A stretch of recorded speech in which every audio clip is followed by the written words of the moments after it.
This podcast can contain content that is sensitive in nature and is intended for emotionally mature audiences.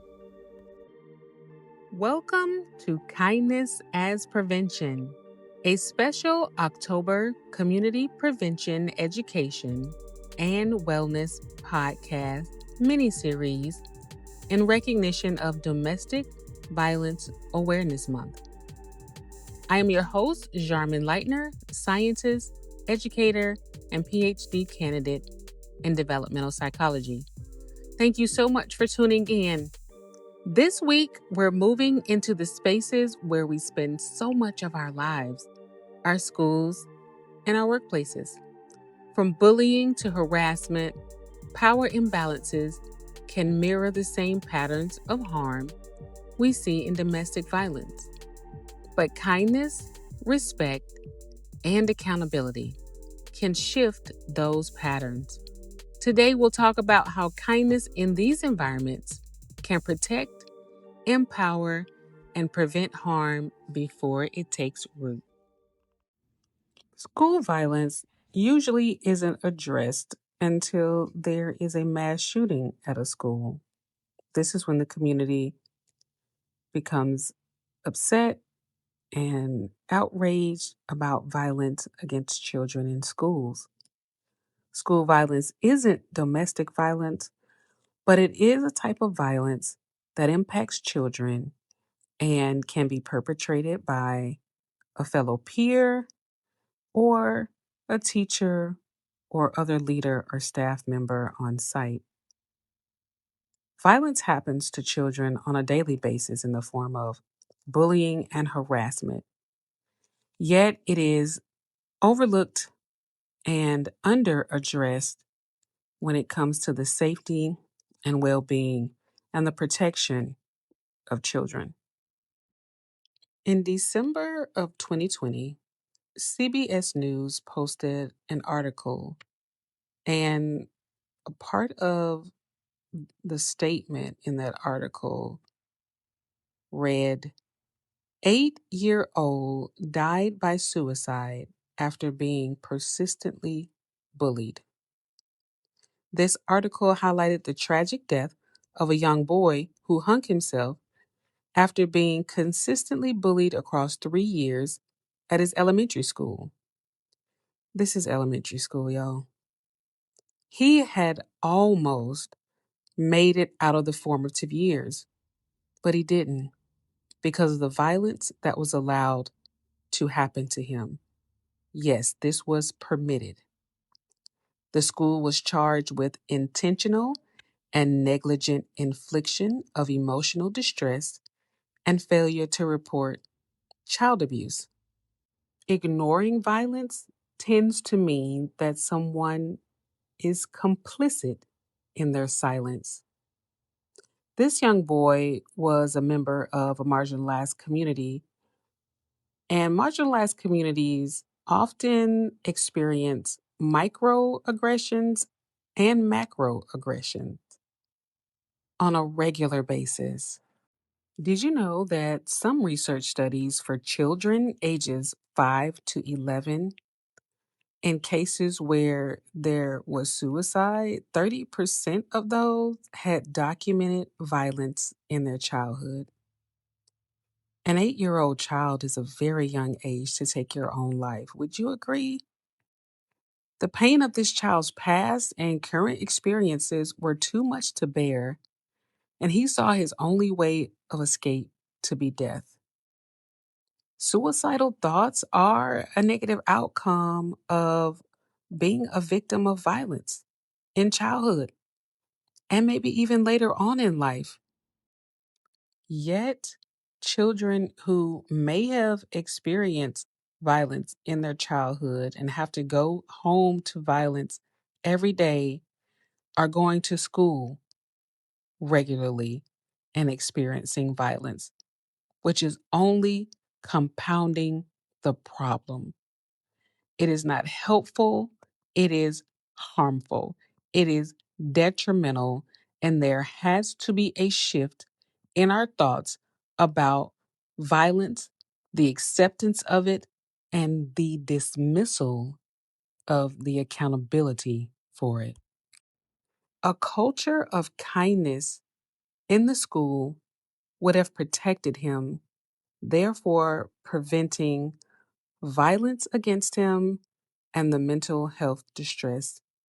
During my career, I witnessed violence be excused, supported, and condoned in a high school. It was one December. I was working in a key position. Seeing the hallways inundated with anti bullying propaganda and all the support services on site for mental wellness for the students, it was to my great surprise to witness the principal, truancy officer, and security guards all allow the student to be rewarded for his violent actions towards one of his teachers and another student. The bully also had what I would call a puppet. This other student was being bullied and made to do whatever and go wherever the bully said. When the bully was in his escalated state, he was very threatening, uncooperative, and verbally aggressive. All the teachers and staff that had ever witnessed it could attest to these violent actions. In spite of this, there was no consequence to his violent behavior towards the teacher or the other students that were his victims. This particular incident, a portion of the leadership team, including the principal, agreed and asked the teacher to write the bully a pass to walk the halls with his puppet. Now, before it got to this conclusion, the bully was asked, "Well, what is it that you want us to do for you?" And he said his request was to be able to walk the halls with his puppet. There was no consequence, no boundaries enforced, nothing to even show other students that they were protected. The other student that was victimized that day was so frightened that he left school, missed the rest of his classes because of the fear he had. This situation didn't result in suicide or homicide, but we never know when that next act is someone's breaking point. Well, my question is, in schools, how can we promote anti violence and promote a safe space for all students, but practice pro violence and create an unsafe space in the same setting? There is this belief that children are resilient. Well, no, not really. Not emotionally and psychologically. Youth does bring resilience physically from injuries, from sicknesses. Yes, children can bounce back quicker than someone of an older age. But when it comes to the emotional and psychological harm from violence against them, there is not a bounce back from that. There is a need for support. Well, primarily, there's a need for protection and prevention. But once it happens, intervention and support is needed. We have to prioritize being kind to our children in schools and being kind to our employees in workspaces. Bullying is violence, whether by a person's peers or superiors, like a teacher or supervisor. It can escalate to where the victim takes their own life. Students have become more and more fearful of even reporting incidents because they don't want to be a quote unquote snitch when nothing is ever done about it anyway. So, being a snitch is something they want to avoid because that is just going to incur more violence upon them because there is no protection for the victim. This is all a part of the toxic cycle of violence. Students and employees, we're going to move into our workplaces, they have high absences due to violence and bullying. Bullying in schools and the workplace has a severe physical, psychological, and academic or job performance consequences for victims. This can include injury, anxiety, depression, lower grades, and increased risk of self harm. Bullying creates an unsafe environmental climate. It reduces educational and job quality for everyone and can lead to long term social and trust issues. It is estimated that 1 in 5 children report experiencing bullying. Students should feel safe with their teachers and fellow students. In 2020, in the workplace, over 21,000 workers in the private industry experienced trauma from non fatal workplace violence. 73% of those victims who experienced trauma from the workplace were women. Kindness has benefits. Kindness reduces stress and anxiety and promotes feelings of calmness and well being. Atmospheres of kindness promotes wellness for all who dwell there. Suicide is tragically happening to little children because of violence. And adults are also committing suicide behind violent acts. In January of 2024, Dr. Antoinette Bonnie Candia Bailey, a Black woman who served as the Vice President of Student Affairs at Lincoln University of Missouri, died by suicide after prolonged bullying and harassment by her supervisor, the university president. There was reportedly nothing done to protect her or to mitigate the violence against her, even after she had filed several complaints. This is yet another case where the perpetrator is pardoned and the violence is condoned. There is hope for a better school and workplace experience. As long as we are breathing and exercising our freedom of choice, we have hope for mental wellness in these spaces. We can choose to develop schools to be a safe space and become a place of protection for all students.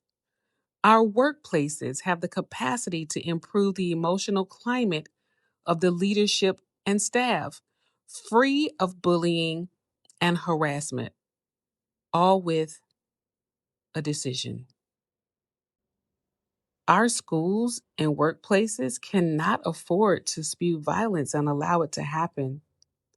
Leading with kindness is crucial if we want to experience a shift in the prevalence and a decrease in mental health challenges that are an outcome of being a victim of violence.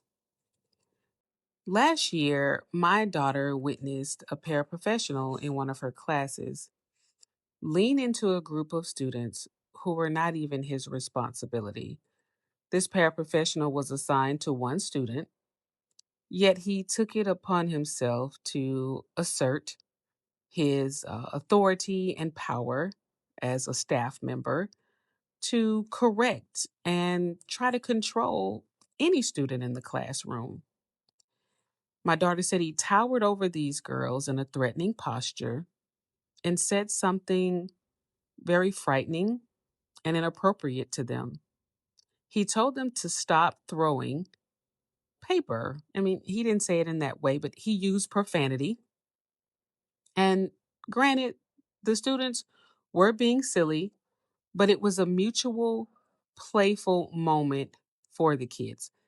The group was throwing paper and laughing and talking with another student who was not bothered by it, but was a willing participant in this frolicky play. When my daughter shared this with me, I became very frustrated. She started to talk to me about how she sits still in this class, hoping he doesn't even see her or say anything.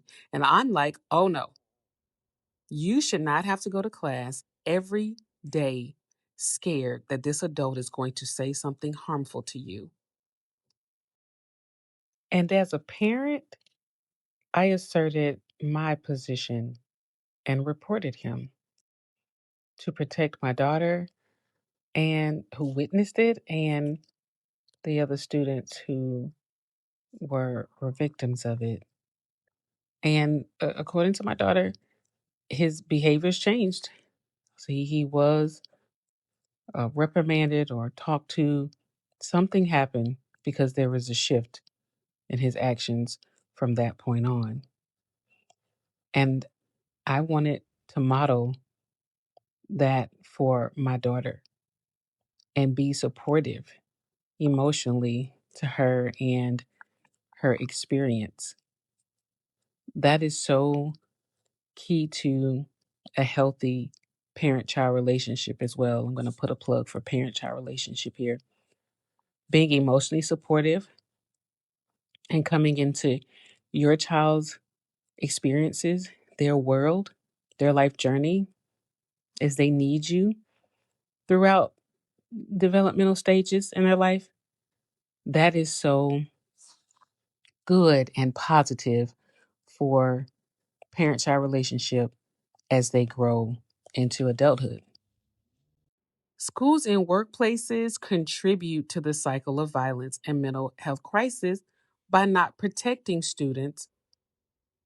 Positive youth development is a concept developed by psychological scientists in order to promote healthy attributes and characteristics in students once they become that adolescent period. The adolescent phase is another time period that is critical in growth and development. Positive role models, whether they're teachers, other leaders, positive experiences are what can help reshape some of those unhealthy beliefs and unhealthy patterns that children may have acquired in their early years.